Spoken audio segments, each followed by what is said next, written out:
On est souvent plus intéressé par la rencontre que par la rupture. Et souvent la fin d'une relation laisse parfois plus de traces que la relation elle-même. Dans cette vidéo, nous allons voir comment aborder la rupture en conscience, dans le respect et la responsabilité afin de préserver chaque membre du couple. Avant de commencer, si le sujet du couple t'intéresse et que tu souhaites prévenir ou traverser une crise de couple en conscience, eh bien je t'invite à t'abonner à cette chaîne et à activer la cloche de notification afin de ne rien rater des prochaines vidéos. Pourquoi est-ce que certaines ruptures font plus mal que d'autres ? Tout d'abord, il y a la première étape qui est celle de la douleur normale d'une séparation avec les étapes du deuil, la séparation physique, la fin des habitudes communes. Dans le deuil, on parle souvent de plusieurs phases qui vont être différentes selon les situations et les individus, mais de façon assez classique, on retrouve par exemple une phase de choc, puis de déni. Ensuite, on peut traverser différentes émotions, la colère, la tristesse, puis enfin arriver sur l'acceptation et la reconstruction. Mais dans des situations particulières de séparation, eh bien, on va dire que cette phase de deuil va être beaucoup plus difficile, va être prolongée, va être beaucoup plus souffrante, parce que la séparation en elle-même s'est mal passée. Malheureusement, dans beaucoup de séparations, ce qui va se passer, c'est que la rupture se fait plutôt dans la réaction et non pas dans le choix conscient. Et du coup, les partenaires vont venir adopter des comportements qui vont abîmer encore plus la relation, abîmer potentiellement l'autre et venir réactiver des blessures. On va voir cela par exemple dans le ghosting. Les ruptures qui vont intervenir sans explication, de façon rapide, un peu du jour au lendemain. Ce qu'il se passe, c'est que notre cerveau n'aime pas ne pas comprendre. Et du coup, quand on se retrouve face à une situation sans explication, eh bien, le cerveau va chercher à mettre du sens là où il n'y en a pas. Et du coup, le cerveau va nous faire rentrer dans des ruminations sans fin pour essayer de comprendre et de mettre de la logique dans ce qui n'est pas logique. Des ruptures souffrantes, il y en a aussi quand il y a un sentiment de trahison, par exemple à la suite d'une infidélité, de mensonge, où la confiance envers l'autre est complètement détruite. Le problème dans ces ruptures douloureuses, c'est que souvent les personnes vont faire des choix plutôt inconscients. Ils vont être souvent dans la réaction et ne vont pas prendre pleinement conscience de ce qu'ils vont provoquer chez eux, mais aussi chez l'autre. Du coup, si on essaye d'amener un petit peu plus de conscience pour se séparer de façon plus constructive, on va dire, revenons déjà à ce qui nous lie, ce qui nous fait tomber amoureux. Et en fait, la croyance populaire, c'est de penser que l'amour suffit, c'est-à-dire que lorsque on rencontre un ou une partenaire, eh bien, il y a un échange déjà hormonal qui s'active et qui est lié du coup à la reproduction, et on a la sensation que c'est avec cette personne qu'on va être capable de construire une vie entière. Et du coup, on se laisse un petit peu porter par nos hormones pendant plusieurs mois, voire quelques années. Et une fois que ces hormones ont fini de faire leur travail, eh bien on se rend compte qu'on n'est pas forcément en phase avec la personne. Et c'est là souvent que les ruptures interviennent. Du coup, ce que beaucoup de couples oublient de faire en début de relation et qu'on n'a pas vraiment envie de faire quand on est dans cette petite phase de lune de miel, c'est d'aborder des questions un peu plus importantes sur l'avenir de la relation. Et du coup, c'est là qu'il est important d'aborder le cadre relationnel. J'en parle dans une autre vidéo. Si tu souhaites l'aborder, je te mets le lien directement en haut à droite dans cette vidéo.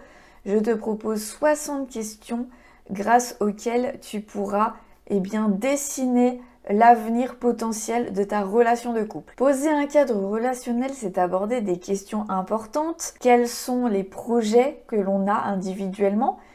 Quelle est notre façon d'aimer ? comment on se sent aimé, comment on répartit notre quotidien entre le travail, les amis, nos passions. Est-ce qu'on est en phase avec tout ça? Ce sont évidemment des questions que l'on n'aborde pas en début de relation et qui vont rapidement refaire surface quand la relation va devenir plus sérieuse. Donc souvent, les conflits de fin de relation et ce qui nous sépare, c'est parce que en gros, on n'a pas fait le point sur ce qu'on voulait vraiment. Et du coup, ce qui nous sépare parfois au bout de 3-4 ans, c'est des sujets qu'on n'avait peut-être pas abordés au début. Si par exemple, je veux un enfant et que toi t'en veux pas, ça peut devenir une très grosse incompatibilité qui va faire énormément souffrir au bout de 3 ou 4 ans.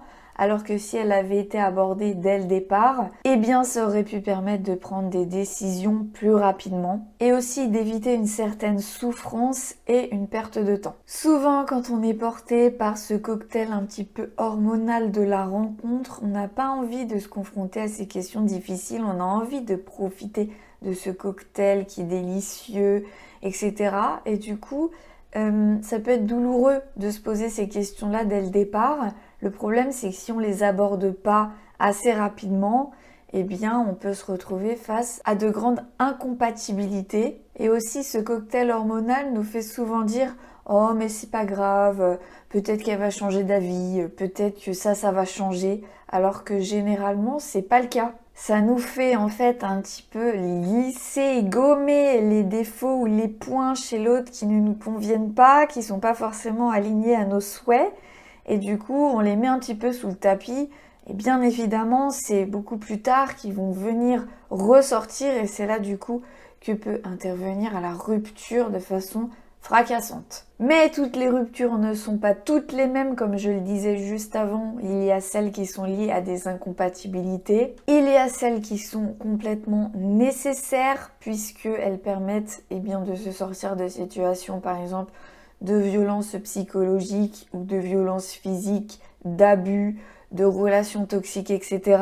Donc la rupture va intervenir comme un acte de survie et de protection envers soi. Et le troisième cas qui représente aussi un bon nombre de personnes, ce sont les ruptures qui pourraient être évitées. Parce qu'elles ne sont pas liées à un manque d'amour, mais plutôt à des blessures d'attachement, à des peurs, à des problèmes de communication. Et donc sur cette chaîne, j'espère pouvoir t'aider à faire la distinction entre une rupture qui va être nécessaire et une rupture qui peut être évitée. Si tu arrives sur cette vidéo et que tu es dans le cas de la personne qui vient d'être quittée ou que tu souhaites quitter ton ou ta partenaire, j'ai créé pour toi le petit carnet de clarté dans lequel j'ai rassemblé différentes questions qui vont te permettre, dans le cas où tu veux quitter quelqu'un, de faire le point pour savoir si c'est la meilleure décision. Et si tu es la personne qui vient d'être quittée, eh bien c'est pareil, je te mets quelques étapes pour pouvoir traverser cette rupture en conscience. Tu peux télécharger ce document gratuit directement en description. Si tu traverses des difficultés dans ton couple et que tu aimerais comprendre ce que vous vivez, j'ai créé un questionnaire gratuit. Il te prendra moins de 10 minutes à remplir et te permettra de recevoir un mini diagnostic personnalisé de tes dynamiques relationnelles sous 48 heures. Le lien est juste en description. Avant de terminer cette vidéo, je te partage quelques clés pour aborder une rupture dans le respect et la responsabilité.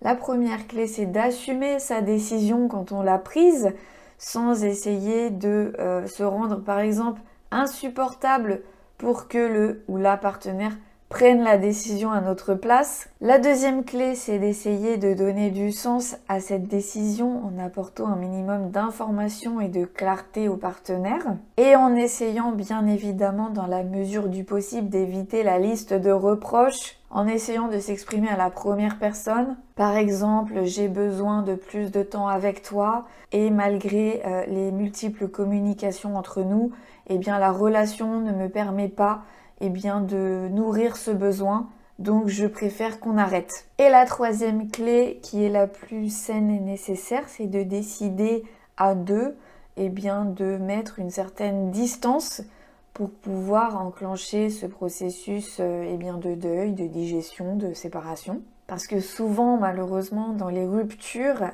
il y a un des partenaires qui a pris la décision et l'autre qui subit. Et du coup, celui qui subit eh bien, a tendance à s'accrocher et à vouloir reprendre contact trop souvent avec la personne qui a pris la décision.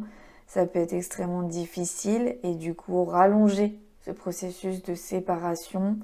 Donc c'est important justement quand on est la personne qui a souhaité rompre, eh bien d'expliquer à l'autre les raisons de ce choix et ensuite d'exprimer à l'autre ce besoin eh bien, de distance. Enfin, je voulais rappeler quelque chose de fondamental qu'on oublie souvent et qui peut faire culpabiliser certaines personnes d'avoir pris la décision de se séparer, c'est qu'une rupture n'est pas un échec.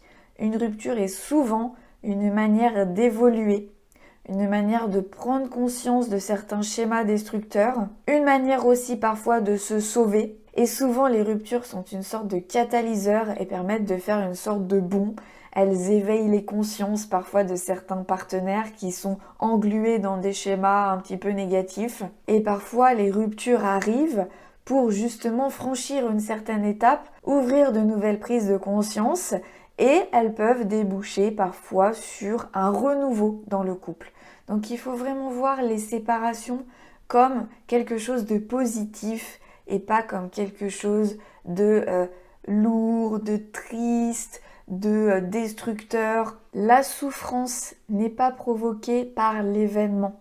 La souffrance est provoquée par le regard que l'on porte sur l'événement. Chaque relation, même si elle se termine, apporte des apprentissages. Le véritable échec, selon moi, est de rester englué dans une relation où il y a trop de souffrance, où les choses n'évoluent plus, où la relation ne vit plus. Voilà, on arrive au bout de cette vidéo. N'hésite pas à me partager en commentaire quelle a été ta rupture la plus douloureuse et de télécharger ton carnet de clarté spéciale rupture en description. Si cette vidéo t'a plu, n'hésite pas à la liker pour me soutenir et à t'abonner à la chaîne si ce n'est pas déjà fait. Et on se retrouve bien sûr dès dimanche prochain pour une nouvelle vidéo.